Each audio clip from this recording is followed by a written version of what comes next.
सभी सुंदर साथ जी के चरणों में कोटान कोट प्रेम प्रणाम। सुंदर साथ जी, पिछले वीडियो में हमने श्री खिलवत ग्रंथ के प्रकरण 13 की 53 तक की चौपाई का पाठ पूर्ण किया। आज हम आगे की नई चौपाइयों का पाठ करेंगे। सुंदर साथ जी, अगर आपको यह वीडियो अच्छा लगे तो प्लीज़ लाइक करें और जो भी सुंदर साथ आपके साथ जुड़े हुए हों उन सबको भी यह वीडियो अवश्य शेयर कर दें। सुंदर साथ जी, जिन्होंने अब तक हमारे इस चैनल को सब्सक्राइब नहीं किया, वे प्लीज़ इस चैनल को सब्सक्राइब कर दें ताकि आने वाले नए वीडियो का नोटिफिकेशन आपको तुरंत मिल जाए। 14 तबको न पाइए, हक बका ठौर तरफ, सो कदम तले बैठावत, ऐसा इल्म का सरफ। 14 लोकों में किसी को भी अखंड धाम की दिशा तक नहीं मिली है। ऐसे परम धाम में हम धाम धनी के चरणों में ही बैठी हुई है। यह अनुभव करवाने की क्षमता वस्तुतः तारतम ज्ञान में ही है। इल्म हक के बेसकी, बेसक आवे सहूर, बेसक पहचान हक की, वर्ष्या बेसक बका नूर। निश्चय ही परब्रह्म परमात्मा का यह ज्ञान संशयों को दूर कर विवेक जागृत करने वाला है। इसमें भी कोई संदेह नहीं कि इसी से परमात्मा की पहचान होती है। इस प्रकार तारतम ज्ञान के रूप में सचमुच परमात्मा के ही तेज की वर्षा हो रही है। बेसक असल सुख की, आवे बेसक रूहो इलम, जरे जरे की बेसकी, जो बीच नजर खसम।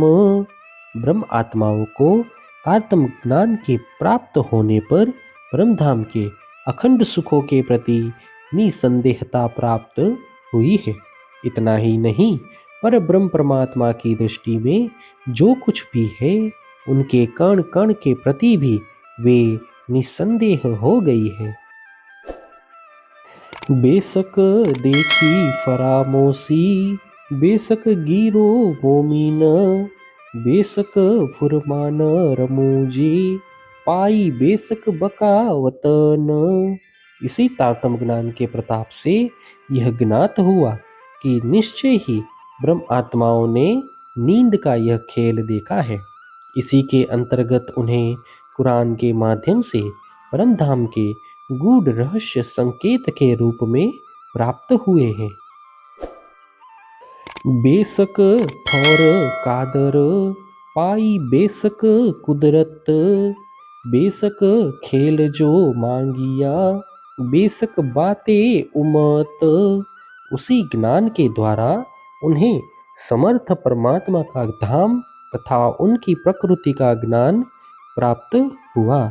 तब यही भी ज्ञात हुआ कि धामधनी के साथ प्रेम संवाद हुआ और उन्होंने धनी से माया का खेल देखने की मांग की। बेशक हके दिखाइया, बेशक करी मजकूर, बेशक रद बदल करी, हुआ बेशक इल्म जहूर। अब इसमें कोई संदेह नहीं कि धामधनी ने यह खेल दिखाया है जिसकी उन्होंने चर्चा की थी।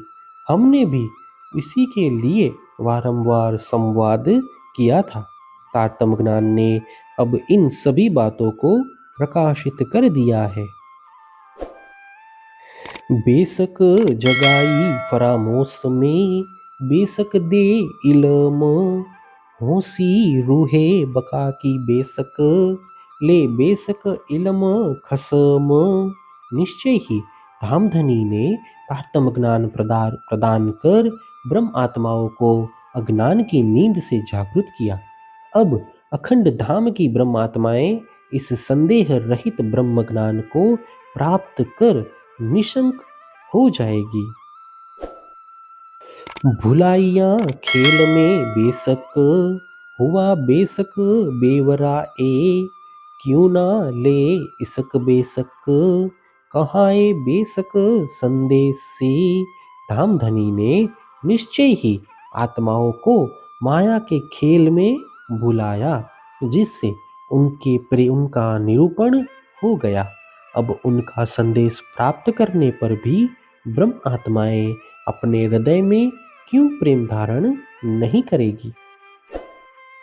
रूहों को हके बेसक, भेजिया पैगाम बेसक, इसक बेसक ले आइयो, भेजी बेसक रूह बुजरक।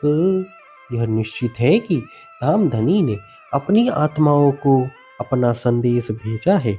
उन्होंने ब्रह्म आत्माओं की शिरोमणि श्यामा जी को भेजकर कहलाया कि तुम मेरा प्रेम हृदय में धारण कर परम धाम में आ जाओ। इसक रूहो कम बेसक, हादी ज्यादा इसक बेसक, सब थे इसक बढ़या, बेसक इसक जो हक। अब यह निश्चित हो गया है कि ब्रह्म आत्माओं का प्रेम कम है। इनसे अधिक प्रेम श्यामा जी का है और सबसे अधिक प्रेम श्री राज जी यानी परब्रह्म का है।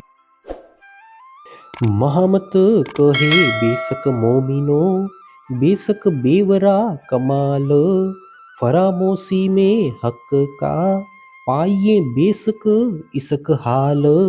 महामती कहते हैं, हे ब्रह्म आत्माओं, प्रेम का यह निरूपण निश्चय ही अति महत्वपूर्ण है, क्योंकि इस अज्ञान की नींद में ही धामधनी के प्रेम की स्थिति का अनुभव हो सकता है। प्रकरण 13 चौपाई 769। हे सुंदर साथ जी, इसी के साथ श्री खिलवत ग्रंथ का प्रकरण 13 पूर्ण होता है। आगे की वीडियो में हम नए प्रकरण का पाठ करेंगे।